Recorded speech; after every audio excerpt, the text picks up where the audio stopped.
Hey everybody, Andrew Anderson here with the Longer Crowbar, and we're pulling in our marketing company, IQ Marketers, on this one because we're going to be talking about ADA compliance in the U.S. and why, if you have a website in the U.S., you need to do this. It's not an option. And I've got a special guest, Rafi Glantz with accessiBe. There he is, whom we've partnered with almost 2 years ago to help us with compliance on websites, because honestly, we looked at all of the ones, the tools that are out there. They have the best one by far that we could tell. And so I brought him as an expert to explain why, if you've got a website in the US, you need to do this. And one of the things I want to preface this with is a lot of people think, oh, if I don't have 15 employees, it doesn't matter. It does. It really does. And so, Rafi, nice to meet you. Thanks for being here. Very nice to meet you, Andrew. Great to be here. I'm excited to talk to everybody about accessibility and why it matters, and more importantly, how to actually do it. What you brought up there is actually a really important point that I've come across several times.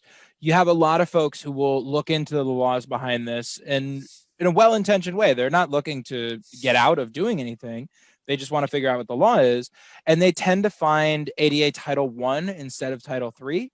And under Title I, it does say that if you have less than 15 employees, you don't need to accommodate those employees that may have disabilities.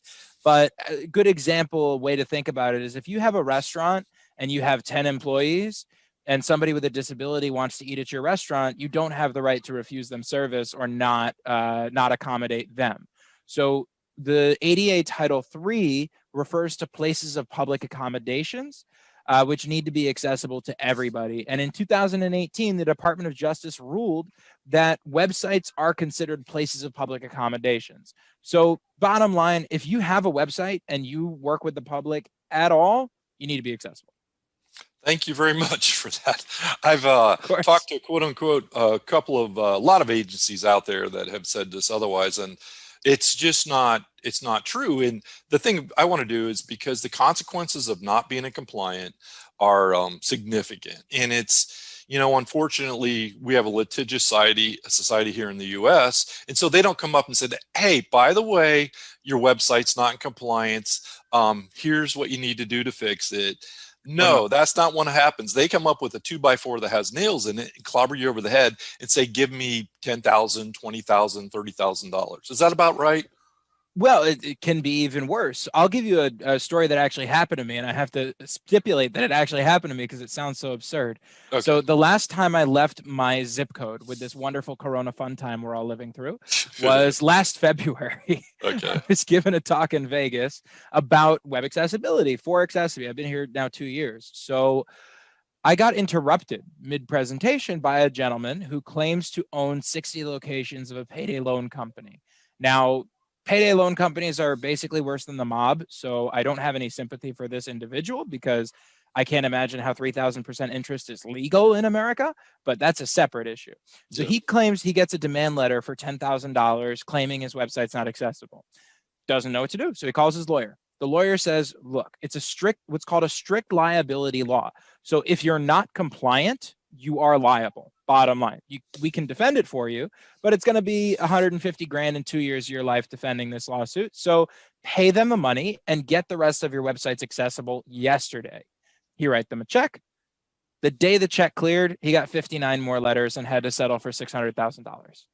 And wow. Right now, I was disappointed for him, of course, but now everybody's taking pictures of my presentation, so it wasn't all bad for me. But overall, this kind of thing happens a lot more frequently than we realize. We estimate over 265,000 demand letters were sent to U.S. businesses last year. Mm-hmm. Yeah. But on top of that, you have to keep in mind, most business owners who get something like this, who are sued, end up having to pay a settlement, they're not going to crow from the rooftops about it because, number one, it's a little embarrassing. And number two, they might get hit again. The second one of these organizations identifies you as somebody who is willing to pay a settlement, you're going to be paying more because we have a very strong opinion that these lawsuits are, in the end, detrimental to the goal of making everybody accessible.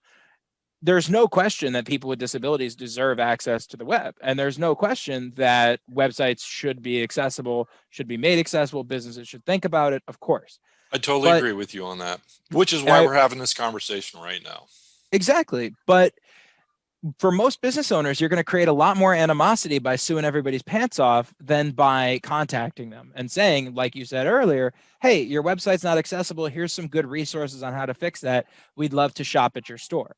Now, in our experience, and by the way, the testimony of the many people with disabilities who work for and with us, 99% of people who are, for instance, blind, their first instinct is not to sue you if they can't buy shoes on your online store.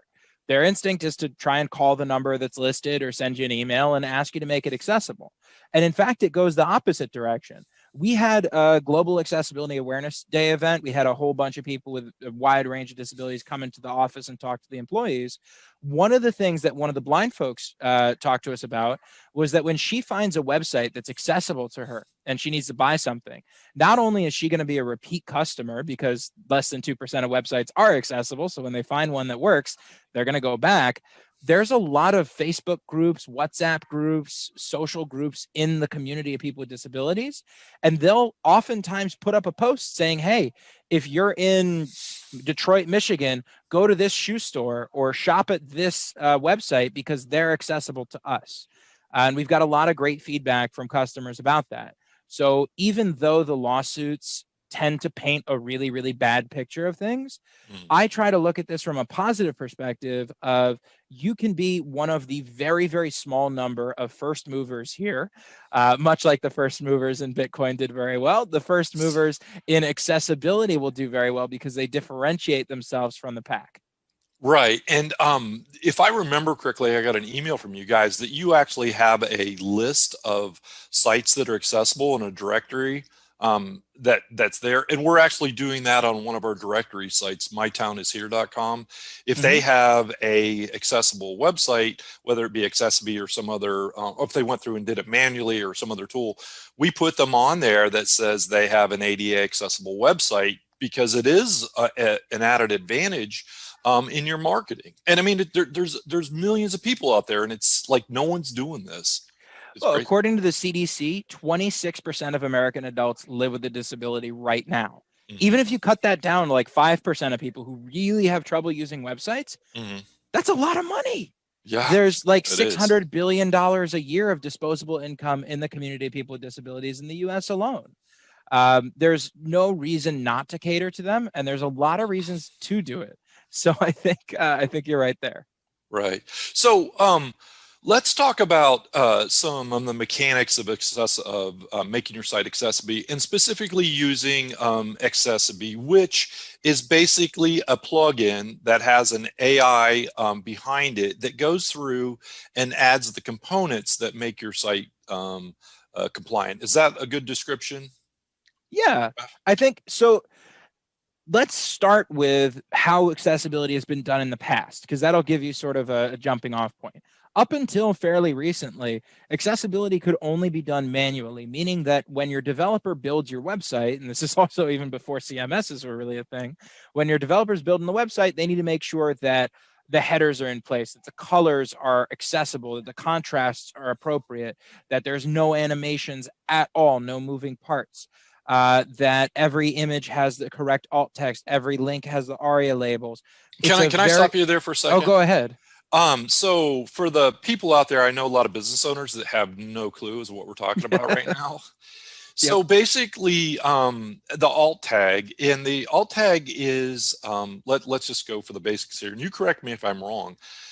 When you have a picture, the alt tag is a description of what's going on that picture. So someone that has a visual disability and has a screen reader can say, this is a picture of baby goats playing in the farmyard, for instance. Exactly. Okay. And not to get too into the weeds on it, because you make a good point that not everybody wants to hear all the technical details. I don't either, by the way. I failed a CSS course, so I am not exactly Stephen Hawking here. But in any case, there's a million different adjustments that you need to make manually. And the price tag on that, even for a small website, you're looking at 10 grand plus a year just for all the maintenance and everything else that's required. We realized when we created accessiBe that there's no possible way that accessibility could be truly widespread unless it is affordable, simple enough for the average business owner to do it on their own and set it and forget it. And that's what we created. Our system it's one line of JavaScript code. You just install it in your website. Even I can do it, so I know it's idiot proof. But like, we have plugins for pretty much every CMS out there. It's very easy. Within 5 minutes, you'll have the plugin on your website working. And then over the next 48 hours, our AI goes through your entire website and it makes sure that everything is accessible. Now, it doesn't make these changes permanently. And this is an important point. This is something that I will go into the weeds on a little bit, because as an example, with colors on your website, not everybody who's colorblind is colorblind the same way. So no matter what colors you choose for contrast and design, there's going to be some people out there that can't see it. That being the case, the best way to provide accessibility for the widest range of people is to let everybody customize their experience to their needs. The problem with that is that it's not really possible to do unless you have a session-based system, meaning that whenever somebody enters your website, they have their own session of that website. They have their own experience. They have their own version of the website, basically, is what you're saying. Exactly. And what changes they make on their version of the website that's on their browser, whatever changes they make are fine. They don't impact anybody else's experience. So everybody can customize to their needs without changing how anybody else sees your website. And most importantly for the business owners is all the money and time that you spent designing an attractive and good website that will convert well for the 99% of visitors that don't need adjustments like this. We're not going to change any of that. You get to keep all of your design, all of your marketing stuff, all your animations. And when somebody comes into the website that needs to turn that off, for instance, somebody who may have epilepsy or a seizure related disorder, of course, animations and flashing lights can be harmful physically, even potentially kill somebody. So they can turn all of that off immediately with accessiBe, but everybody else who will actually be converted more likely by something like that will be able to experience it as intended. Right. That makes total sense. And that's one of the things that when we were going through all of the products out there, that's there. And oftentimes what the other thing we like about accessiBe, if you've taken the time, and we've got a lot of clients where we've gone through and we've done it line by line, the H2, the alt tags, that fun times, huh? It's I hate doing it. We do it for clients. We've got if we include all the ADA stuff that we've done, including physical plant spaces, we've probably done a couple thousand of these. It never gets any more fun at all. and it's costly. Like you said too, it takes hours and hours and hours and hours and hours to do this. But the nice thing, the point I was trying to make here is that accessiBe does not wipe out what you've already done. It only adds to it. So for an 100%. Agency, for anybody that's a WordPress guy or any of the other ones, if you've done a lot of work or got some of it done, this is kind of like just fills in the blanks where you may have some issues. So that's the point I'm gonna make. So continue on. You're doing great. Thank you. Well, there's a lot of other things that we do. Like as an example, you mentioned alt text. So if you don't have alt text on an image, we'll actually use our AI to identify what's in the image. Are there letters, numbers, whatever it is, we'll identify it. We'll write down a description for you in the alt text. It won't live there all the time, only when somebody toggles it. And on top of all of that, we made it as simple as possible to actually customize. So we realized that everybody has different website designs. So if you go on our system, you'll be able to pick what colors you want. You can choose the icon. You can choose how the icon appears on your site, where it appears on your site, all of that stuff. 90% of our customers they don't even talk to us. Like they just set it up on their own and they're good and they don't bother us because there's very, very few issues that we ever run into. One of the nice things about having a really robust AI system is that we're exposed. I think we're coming up on 200,000 websites using accessiBe in the US, which is really crazy because 2 years ago I came here, we had 3,000, but yeah, we were in I think you just crossed over into the 5 digits when we came on. So oh wow. Yeah. Yeah, it moves fast. Yeah, it does. Woo, yeah.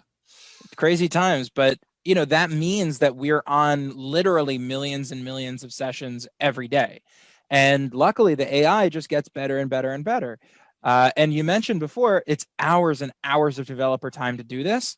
Well, one of the things that I like to say is it's still a lot of work for the robot, but the robot doesn't eat, it doesn't sleep, you don't have to pay it. And until Terminator happens, we're good.